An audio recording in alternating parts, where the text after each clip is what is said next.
तो रावण के बारे में ये जो बताया जाता है कि वो ठीक-ठाक था लेकिन बस ईगो खा गया उसे, तो ऐसा कुछ है क्या या फिर सच्ची में बहुत वो वाल्मीकि रामायण के अनुसार तो एक नंबर का चरसी था, शराब पीता था, शायद भैंसे का मांस खाता था अगर पर्टिकुलरली कहूँ तो, और बहुत बड़ा व्यभिचारी और बलात्कारी था। बहुत स्त्रियों का बलात्कार कर चुका था। जो इंसान होता है ह्यूमन, उसका मांस पका के खाना उसका शौक था। फिजिकल स्ट्रेंथ भी थी, मेंटल स्ट्रेंथ भी थी, बहुत सारी विद्याएं, बहुत सारी ऐसा कहा जाता है मिस्टिकल विद्याओं का धनी था वो। उसके पास में उस समय का पुष्पक विमान था, वो भी हालांकि उसने अपने भाई से छीना चपटी करके लिया था। और ये जो कुंभकर्ण थे, ये मतलब जिनकी बात की जाती है वो 6 महीने तक सो रहा था और बहुत जायंट था, बहुत बड़ा था, जैसा टीवी में दिखाया जाता है। जो मैं टीवी की बात करूँ, टीवी में बहुत खतरनाक दिखाया जाता है एकदम अलग ही रूप में। तो सच्ची में उसका भी ज़िक्र आता है या फिर ये कुछ अलग ही है? मतलब उसको बढ़ा-चढ़ा के उसका दिखाया भी जाता है टीवी में?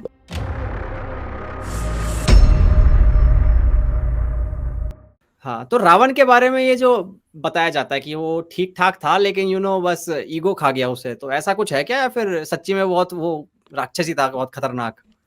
बहुत खतरनाक राक्षस था। वाल्मीकि रामायण के अनुसार तो एक नंबर का चरसी था, शराब पीता था, शायद भैंसे का मांस खाता था अगर पर्टिकुलरली कहूँ तो, और बहुत बड़ा व्यभिचारी और बलात्कारी था। बहुत स्त्रियों का बलात्कार कर चुका था। रंभा ये अपनी वाल्मीकि बेटी के रामायण में समान है? जो बहू थी। हाँ हाँ, ये वाल्मीकि वाल रामायण में है। बिल्कुल बिल्कुल वाल्मीकि रामायण में है। यहाँ तक कि जो उत्तरकांड है, उत्तर रामायण जो बाद में जोड़ी गई है, उसमें भी है। और ब्रह्मा जी ने श्राप तक दिया था उसको कि अगली बार यदि किसी स्त्री को उसकी बिना इच्छा के ऐसा दुस्साहस किया तो तेरी खोपड़ी उड़ जाएगी, ऐसा भी मतलब कथा है। तो वो तो करता ही रहता था ऐसी चीज़ें। वन में कहीं पे किसी स्त्री को देखा और उसका बलात्कार कर दिया। इसके अलावा जो इंसान होता है ह्यूमन, उसका मांस पका के खाना उसका शौक था। कैनिबलिज़्म। ऐसी चीज़ें वो हुँ। करता, हाँ बिल्कुल। वो बात अलग है कि उसने मतलब खूब अपने राक्षस भी गुंडे छोड़ रखे थे कि कोई भी ऋषि मुनि यदि हवन करता मिले शांति से तो उसकी आग में घी की जगह जाके खून मिला दो। ये चीज़ें तो वो करवाता ही था। तो उस समय का बहुत बड़ा आतंकवादी और उत्पादी था। हाँ, शक्ति थी उसमें, पावर्स थी, फिजिकल स्ट्रेंथ भी थी, मेंटल स्ट्रेंथ भी थी, बहुत सारी विद्याएं, बहुत सारी ऐसा कहा जाता है मिस्टिकल विद्याओं का धनी था वो। उसके पास में उस समय का पुष्पक विमान था, वो भी हालांकि उसने अपने भाई से छीना चपटी करके लिया था। लेकिन कैरेक्टर के मामले में बिल्कुल दुराचारी था, और ये बात वाल्मीकि रामायण के ग्राउंड पे मैं बोल रहा हूँ।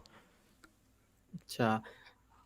और ये जो कुंभकर्ण थे, ये मतलब जिनकी बात की जाती है वो 6 महीने तक सो रहा था और बहुत जायंट था, बहुत बड़ा था, जैसा टीवी में दिखाया जाता है। जो मैं टीवी की बात करूँ, टीवी में बहुत खतरनाक दिखाया जाता है एकदम अलग ही रूप में।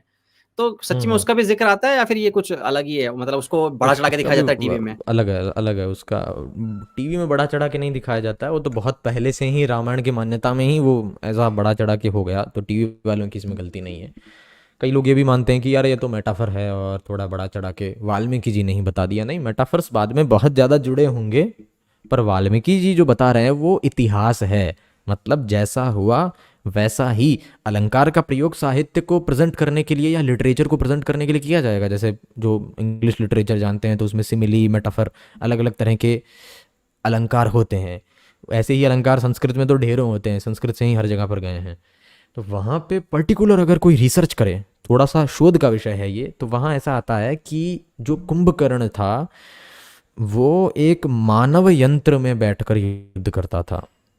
ये चीज़ एग्जैक्टली डायरेक्टली आपको इसका रेफरेंस एकदम इतना स्पष्ट नहीं मिलेगा, लेकिन कुछ हिंट्स मिल जाएंगे जहाँ पे शायद मानव यंत्र या ह्रीम यंत्र, क्या शब्द है मुझे भी याद नहीं है, पर जहाँ युद्ध कांड में ही इसका वर्णन आता है कि जब कुंभकर्ण आता था तो एक मानव यंत्र में बैठ कर आता था। मानव यंत्र का मतलब है एक बहुत बड़ा यंत्र जो कि मानव जैसा ही दिखता है, बहुत बड़ा शेप है, और उसके अंदर बैठ करके वो उसको ऑपरेट कर रहा है।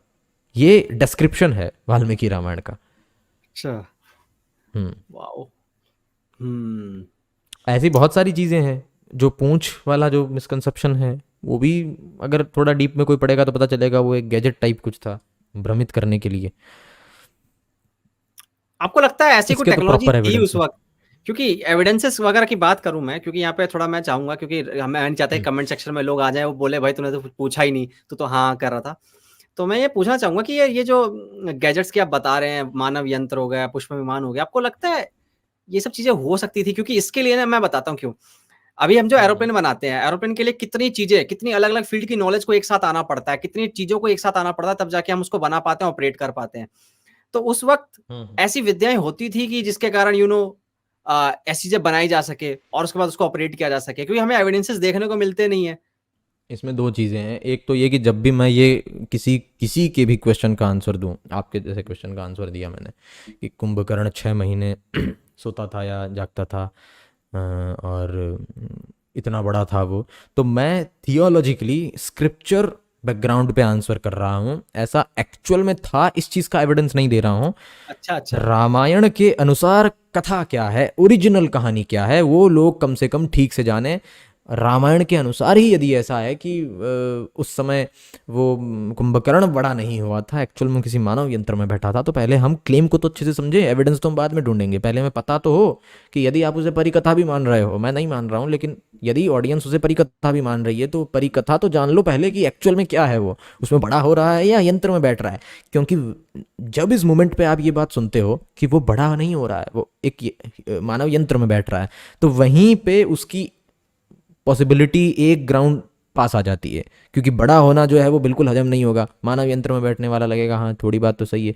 यानी जो ज़्यादा काल्पनिक लगने वाला कीड़ा है ना लोगों में कि बिल्कुल चमत्कार है, काल्पनिक है, वो इसलिए फैला है क्योंकि अभी क्लेम ही पूरा नहीं पड़ा। हो सकता है आप बैठे वाल्मीकि रामायण पढ़े, आपको लगे यार ये तो हो सकता है, हाँ टीवी में आपने जो देखा वो आपको डाइजेस्ट नहीं हो रहा। दूसरी बात एविडेंसेस की, तो मुझे क्या लगता है, ये तो मेरा ओपिनियन कोई मैटर ही नहीं करता है। अगर कोई सच जानना चाह रहा है तो कभी भी किसी भी सभ्यता के या किसी भी वॉर के, जिसका क्लेम है कि वो 10 लाख साल पहले हुआ या 5,000 साल पहले, 7,000, 10,000, जो भी टाइम पीरियड मान लीजिए, पर बीसी में चले गए ना आप, तो हम्म।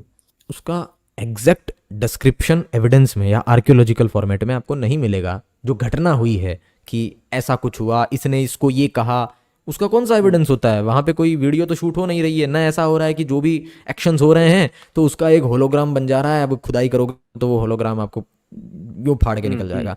ऐसे हिस्ट्री नहीं होती है, ऐसे आप ढूंढोगे तो आपको चंद्रगुप्त मौर्य को भी आप प्रूव नहीं कर पाओगे, क्योंकि जूते चप्पल तो उनके भी नहीं मिलेंगे। तो आपको 3 तरह के इतिहास में एविडेंस मिलते हैं, एक साहित्य के, लिटरेचर से, दूसरा आर्कियोलॉजिकल यानी पुरातात्विक, और तीसरा ट्रैवलिंग रिकॉर्ड्स। अब जब आप हम्म। इतने पुराने क्लेम पे जाते हैं तो वहाँ ट्रैवलिंग रिकॉर्ड्स नहीं मिलेंगे। मैगस्थनीज का ट्रैवलिंग रिकॉर्ड मिलता है इंडिका, जैसा भी फटा पुराना मिलता है तो मिलता है चंद्रगुप्त और आचार्य चाणक्य से संबंधित जानकारी जुटाने के लिए, लेकिन इतना पहले का तो ट्रैवलिंग रिकॉर्ड भी नहीं मिलेगा। तो फिर हमारे पास बचता है एक तो साहित्य और एक आर्कियोलॉजी। तो साहित्य और आर्कियोलॉजी में भी समस्या ये हो जाती है कि आर्कियोलॉजी जो है वो भी आपको बाद की मिलेगी। महाभारत के टाइम की कंटेम्प्ररी मिल जाएगी, समकालीन मिल जाएगी, लेकिन रामायण की आर्कियोलॉजी आपको बाद की मिलेगी कि उस सिविलाइजेशन के कंटिन्यूम में, अयोध्या में या फिर अवंती आदि जितने जनपद महाजनपद थे, उनमें आपको रामायण से रिलेटेड कल्चर मिल सकता है। तो आप कह सकते हैं कि हाँ रामायण कभी ना कभी हुई होगी, पर वो आपको आर्कियोलॉजिकल एविडेंस भी एग्जैक्ट उस टाइम का नहीं मिलेगा। जैसे राम सेतु है तो उसके बारे में बात चल रही है, अगर वो एकदम कंप्लीटली निर्विवाद रूप से प्रूव भी हो जाता है तो वो तो एक सिविलाइजेशन से बाहर की चीज़ है, मतलब कि भारत और श्रीलंका के बीच की है, इसलिए वो बच गया ऐसा कहा जा सकता है, क्योंकि वहाँ पे कोई नगरी नहीं बनी हुई है। लेकिन जहाँ हम कंटिन्यू रह रहे हैं वहाँ पे ऐसा तो नहीं है कि लोग कहेंगे अरे यार इस जगह पर एविडेंस रखो, यहाँ घर मत बनाओ, क्योंकि बहुत बाद में ना लोग आके पूछेंगे, उनको क्या मतलब है, सिविलाइजेशन तो अपनी कंटिन्यू होती जाएगी। तो हमें आर्कियोलॉजिकल एविडेंस भी कंटेम्प्ररी नहीं मिलते हैं, तो केवल बचता है एक साहित्य का एविडेंस।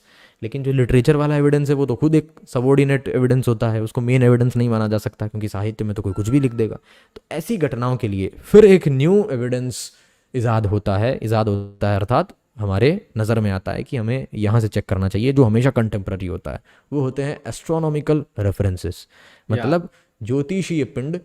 अब ये भी पूरे विश्व के बाकी और किसी कोने में नहीं मिलेगा कि इस एविडेंस का पता किया जा सके, क्योंकि बाकी लोग जितने भी होते थे वो डेट्स का ही यूज़ करते थे चीज़ों को मेज़र करने के लिए। हमारे यहाँ पर पंचांग की प्रणाली थी, ये हमें बेनिफिट दे देती है यहाँ प्रूव करने के लिए। उसका मकसद और था, उसका भी मकसद ये नहीं था कि बाद में लोग पॉडकास्ट में बात करेंगे तो चलो हम ये वाली विधि अपना लेते हैं ताकि आसानी से प्रूव हो सके। अब पंचांग का क्या मतलब होता है पता है? पंचांग का मतलब होता है 5 अंग, पंचधन अंग, पंचांग, ये इस शब्द का ओरिजिनेशन है।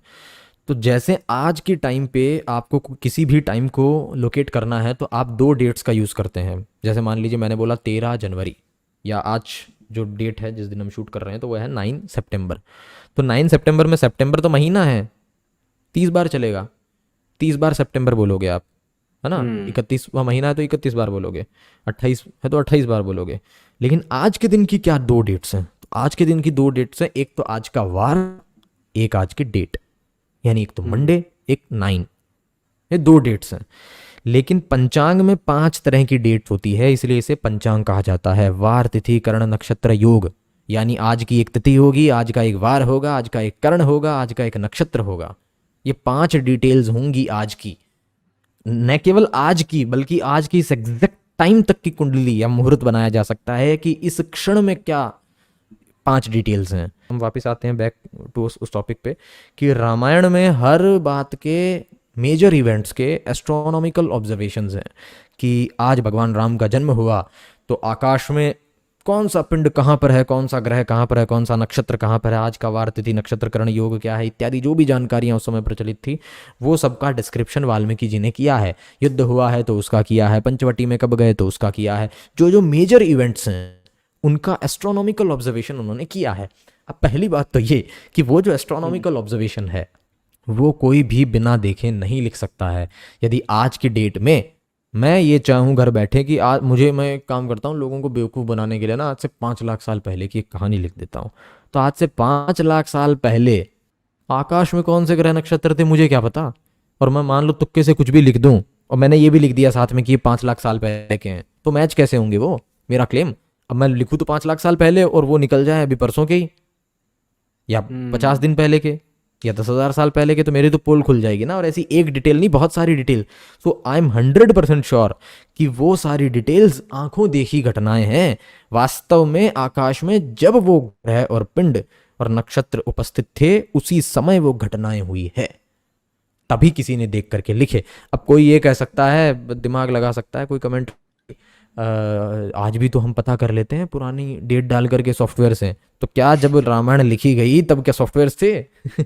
आप ऐसा मानते हैं कि वाल्मीकि जी जो है वो प्लेनेटोरियम सॉफ्टवेयर का उपयोग करके काल्पनिक कहानी बना रहे थे?